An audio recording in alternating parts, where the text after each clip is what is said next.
Drone 5 is live over Overland Park right now near College and Schweitzer, where a huge fire at an apartment complex spread to more than 20 homes. And you're looking now at a number of those homes that were damaged.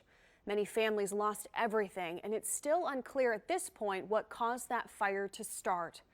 Brad Stevens is live now at the scene to continue our in-depth coverage. Brad. Ellen, I want to show you something. Look at this house just over my right-hand shoulder here.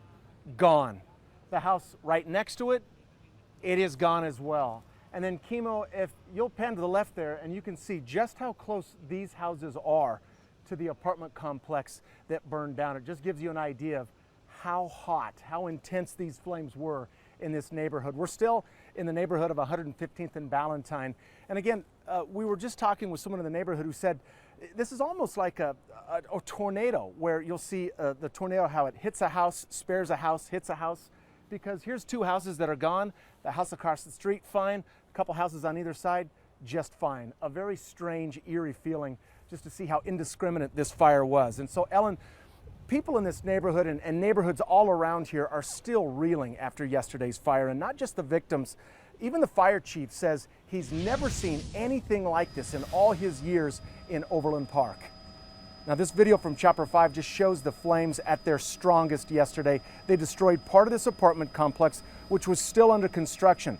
And then the embers spread to nearby homes, destroying some, damaging many others. It was an 8-alarm fire, which is not unprecedented, but very rare. And now the work begins to figure out why this happened and how to prevent this from happening again. KCTV5's Amy Anderson looks into how building materials may have played a role in all of this, and she continues our in-depth coverage this evening. Amy? Well, Brad, out here in South Overland Park, it used to be wood shingles as far as the eye can see. In fact, it was mandatory in a lot of neighborhoods. That is simply not the case anymore. In fact, if anything, there has been a drastic dip in the numbers of wood shingle roofs across the metro, especially because of what happened yesterday, specifically just because of instances like that. You saw it unfold live on KCTV5 as embers floated from that massive apartment fire and landed on the rooftops of homes nearby. Not all of them were wood shake, but many of them were, and they just go up so quickly. It is a problem our local firefighters have dealt with now for years.